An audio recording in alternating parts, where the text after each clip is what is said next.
In every African home, there is always this Oversabi auntie. That particular auntie that knows everything, sees everything, and hears even what was whispered inside another compound. Nobody appointed or voted for her, but she behaves as if the whole family signed agreements and handed over authority to her. That was Auntie Morenike. If you grew up in an African family, you already know her type. She's that auntie that clears her throat before talking, and once she starts talking, nobody can stop her.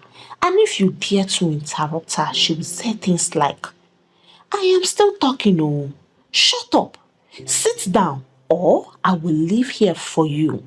She's that auntie that begins sentences with, in our time, eh? Things were not this bad. She's still the auntie that believes children of nowadays are completely spoiled and need constant monitoring. Auntie Morenike had her own home. She had her own husband and she also had her own children. Yet, other people's children were her biggest concern.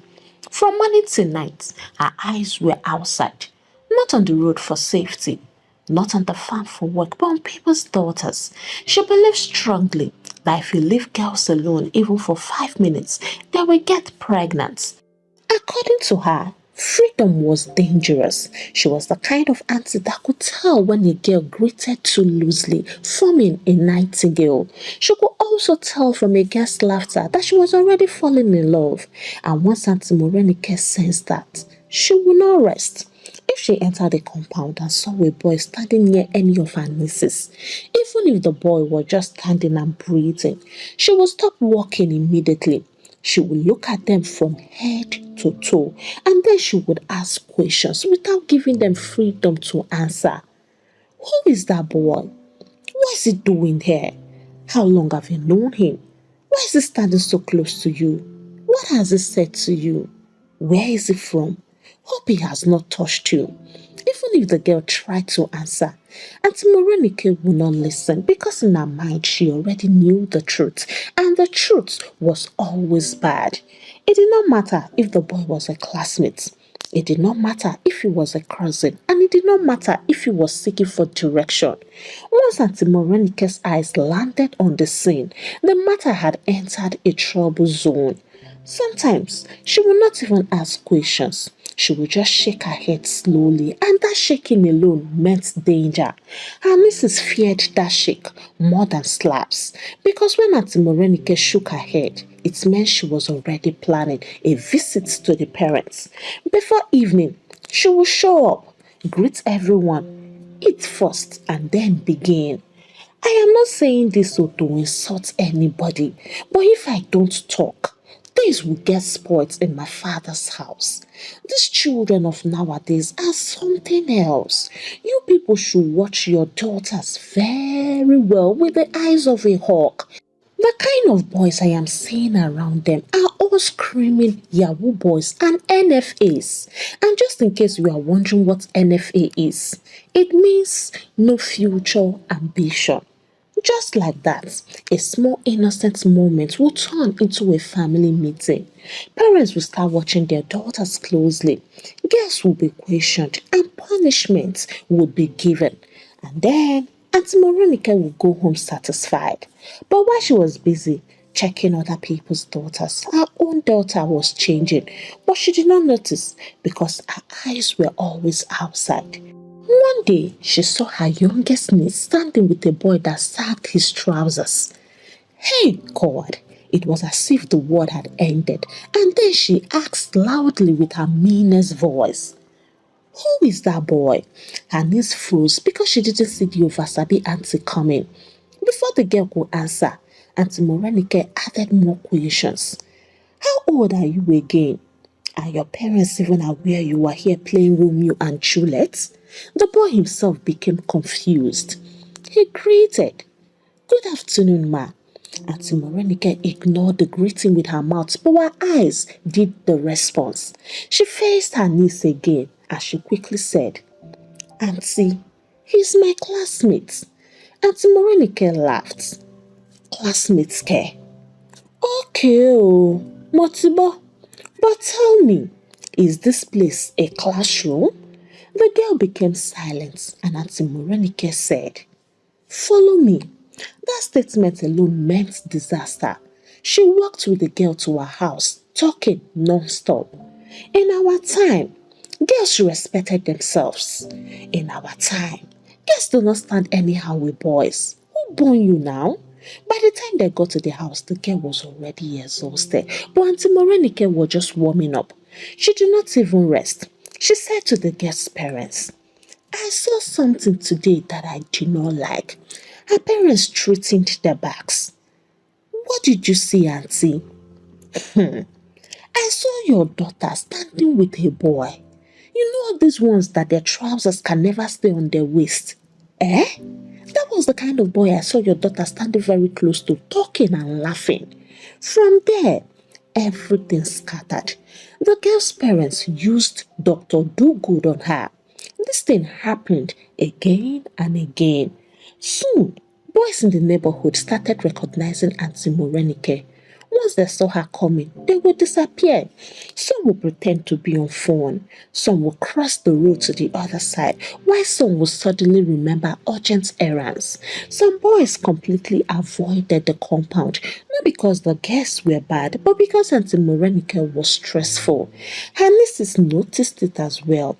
They noticed how boys stopped greeting them freely. They noticed how friends avoided visiting and they started feeling like criminals for doing nothing. Auntie Morenike enjoyed this control.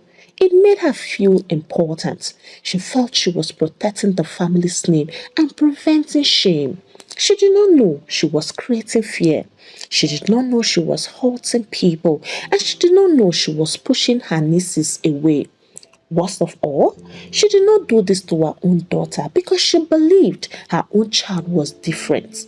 She soon switched to another thing as she stopped seeing boys around her nieces. Anytime music started playing, her eyes would open wide. If her nieces moved their waist in a particular manner, she would shake her head. She would immediately see a bed and a bed mattress. One afternoon during a small family gathering, music was playing in the background. Her nieces were dancing together, laughing and clapping. Suddenly, Auntie Morenike stood up and stopped the music. Everybody looked at her, and then she said, "If this is what you are displaying in our presence, then it is over." Oh. One of the nieces tried to laugh it off. "Auntie, but we are just dancing now." Auntie Morenike looked at her sharply. "Just dancing? Is this what you call dancing? Then you all know what I, Morenike, the daughter of Babalola, do not know." Everybody knew what it meant, so they kept quiet and started leaving one by one. After that day, anytime music played, the nieces became stiff. They danced like people doing exercise, not enjoyment. Then, dressing became another serious problem. If they wear a dress that is above their knees, Auntie Morenike will complain. If they wear trousers, she will frown. "Are you a boy?"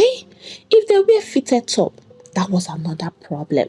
Her nieces were confused. They did not know what to do again. Even silence was suspicious. Auntie Morenike believed that once a girl starts taking care of herself, it means she has started seeing a man. She did not believe girls could just want to look nice for themselves. Everything had a meaning. One afternoon, Ennis sat outside combing her hair gently. Auntie Morenike walked past and stopped. "Who are you dressing up for?" she asked. The niece answered honestly. "Myself, ma." Auntie Morenike laughed. "For your self-care. In our time, we did not do these things for ourselves, so." The niece wanted to ask, "Then who did you do it for?" But she kept quiet because talking back would bring another lecture. Slowly, resentment began to grow. The nieces started feeling bitter. They felt misunderstood. They felt judged and they felt tired. They started avoiding Auntie Morenike. Once they hear her voice, they would disappear inside. Once they see her coming, they would scatter. But one niece did not scatter. This one always stood her ground. She always talked back. If Auntie Morenike said, "Why are you wearing this?" she would respond, because I like it. If Auntie Morenike said, "You people of nowadays are spoilt," she will reply, "It's only a spoilt person that recognizes her colleague." This always annoyed Auntie Morenike. She will complain, "This one has no respect. This one talks like her mother. Oti Baje." The other nieces admired her courage. They whispered among themselves, "At least someone is saying what we are thinking and what we are afraid of voicing out." And gradually, the fear reduced. Some of the nieces started responding as well. Auntie Morenike's daughter on her part was enjoying total freedom. She went out freely, she dressed freely, she danced freely and did her thing generously with the people of the other gender. Nobody suspected her because Oversabi Aunty does not oversabi her own house. While she was busy preaching morality, real life was happening right under her nose, but she did not see it. She was too busy correcting other people's children, too busy shaking her head, too busy saying, "In our own time," but her home was catching fire. One day, during a family meeting, she started with her usual condemnation, and the stubborn niece gave it to her in full dose. "Auntie, do you know that we are not your children?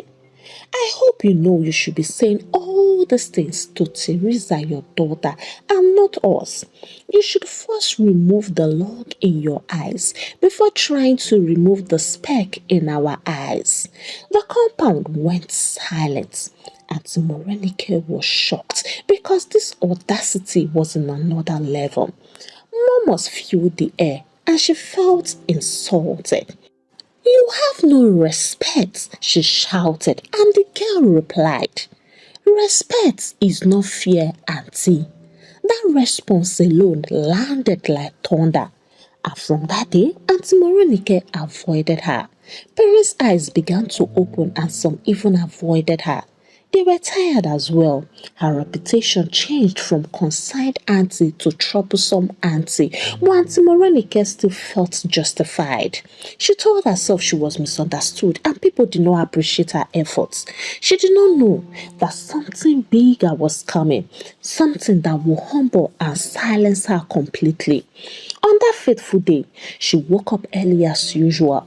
She swept her compound and still complained about young people of nowadays. Everything was normal. But by afternoon, the atmosphere in her house changed. Her daughter had been unusually quiet for some days. She was not eating well. She was always tired and she slept more than usual. Auntie Morenike did not notice, or rather, she noticed but ignored it. She believed strongly that her own child was not like other people's children. "My daughter knows better, and she knows her mother is a no-nonsense woman," she always said. So when her daughter complained of dizziness, Auntie Morenike waved it off. "Maybe you did not eat well." When the girl complained of nausea, she said it's malaria. When she started vomiting in the mornings, Auntie Morenike said, "You need to deworm." In her mind, pregnancy was something that happened in other people's houses, not hers. That afternoon, it became so serious. Her daughter refused to eat again. She sat quietly, holding her stomach. That was when Auntie Morenike became slightly worried. She asked, "What is wrong with you?" The girl did not answer immediately. She lowered her head, and Auntie Morenike felt uncomfortable. She asked again, louder this time, "What is wrong with you?" The girl started crying. That was when fear entered Auntie Morenike's heart. "Why are you crying?" she asked. Her daughter wiped her tears. Then she said, "Mommy, I am pregnant." The word stopped at that moment and Auntie Morenike did not shout immediately. She just sat down slowly like someone whose legs had suddenly become weak. "What did you just say?" she whispered. "I am pregnant, Mommy," Teresa replied. That was when the shouts came. "Pregnant? She jumped up. She held her head. She walked around the room. Pregnant? Teresa? In this house? She started talking and talking. How? When? And who is responsible? The girl cried harder. Auntie Morenike shouted, "My friend, answer me. I said, who is responsible?" The girl shook her head. "Mommy, I don't know." That answer nearly choked her. "You don't know, Kinney? How can you not know?" The girl cried. She explained slowly. She said different people had helped her. Some bought her things, some gave her money, and some promised marriage. She trusted them all, gave them freely, and she did not think anything would happen. Auntie Morenike felt dizzy. This was the same woman that could smell pregnancy from dancing. This was the same woman that could detect danger from just laughter. Yet, she did not see this one. The house became quiet, and within 24 hours, the news spread fast, faster than Hamatan fire. And as people heard, they whispered, "This is the same auntie that always talk. This is the same auntie that monitors everybody. How come she did not see this one in her own house?" Auntie Morenike locked herself indoors. She did not come out. She did not visit anybody, and she did not interfere again. Her mouth that was always active became silent. She avoided people and she avoided eye contact because shame is heavier when it mirrors your past words. Every sentence she had ever spoken returned to her. Watch your daughter very well, oh. This is how they get pregnant out of wedlock. These children of nowadays, yeah, they are not innocent at all. Now, the pregnancy was in her house and there was no boy to point at, no family to report to, and no parents to warn. Only her daughter, and shame. She cried alone. She remembered how she embarrassed her nieces. She remembered how she accused innocent girls. And she remembered how she enjoyed authority. Now, that same authority had failed her. She became weak and she didn't know how best to handle the situation. Her daughter stayed indoors as well. She no longer went out freely. She no longer laughed and she no longer dressed nicely. The pregnancy was growing and with it, the shame. People talked. Every word entered Auntie Morenike's heart like a knife. She stopped answering phone calls, and if she heard voices outside, she would close her door because she knew what people were thinking, and she also knew what they were saying. She asked her daughter again who was responsible, and she still said the same thing. "Mommy, sincerely, I don't know who is responsible. Maybe when I give birth, the child will look like he's our father." Those words were heavier than slabs. Auntie Morenike, the woman that demanded answers from other people's daughters, now had none. As months passed, the pregnancy became obvious. Neighbors that once feared her now pitied her. Some even avoided her because nobody wanted to hear advice from a woman whose own house was broken. Soon, whispers turned into reality. Auntie Morenike would soon become a grandmother. People laughed bitterly, but without a son-in-law. That sentence followed her everywhere. A grandmother without a son-in-law. And in an African setting, that sentence is very heavy. It means questions without answers. It means embarrassment, and it also means heavy disgrace. She remembered all the times she has said, "If you get pregnant before marriage, shame will kill your parents." Now, shame was knocking on her door. She remembered how she wanted parents to watch their daughters. Now, people were watching her. She remembered how she spoke boldly. Now, her mouth was dry. One afternoon, someone came to visit. Auntie Morenike was surprised because people hardly visited her anymore. She opened the door slowly. It was her niece, the stubborn one, the one that always talked back, and the one she avoided. Auntie Morenike felt uncomfortable. She wanted to send her away, but her niece entered, sensing what she was about to do. She greeted. Auntie Morenike answered with her nose. They sat down, and the whole Auntie Morenike could not say anything. Then the niece got tired of waiting and then spoke. Auntie, how are you doing today? Auntie Morenike sighed. I am fine. The niece looked around, then she spoke again.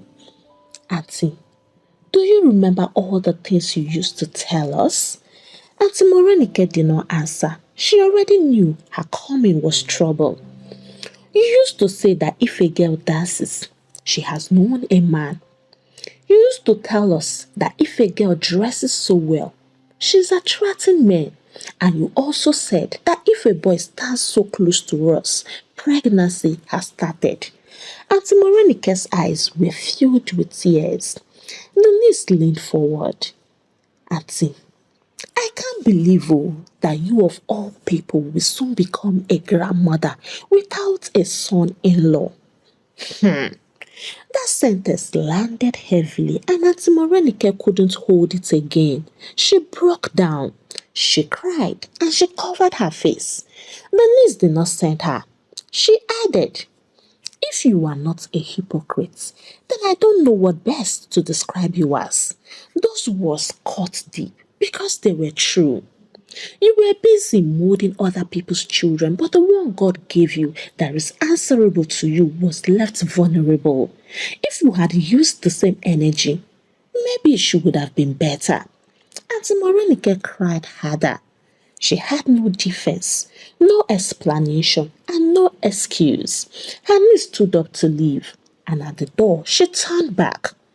Auntie, let this be a lesson to you and your group of Oversabi aunties that when we watch others too much, we forget to watch ourselves. She left and Auntie Morenike remained seated, broken, changed and humbled.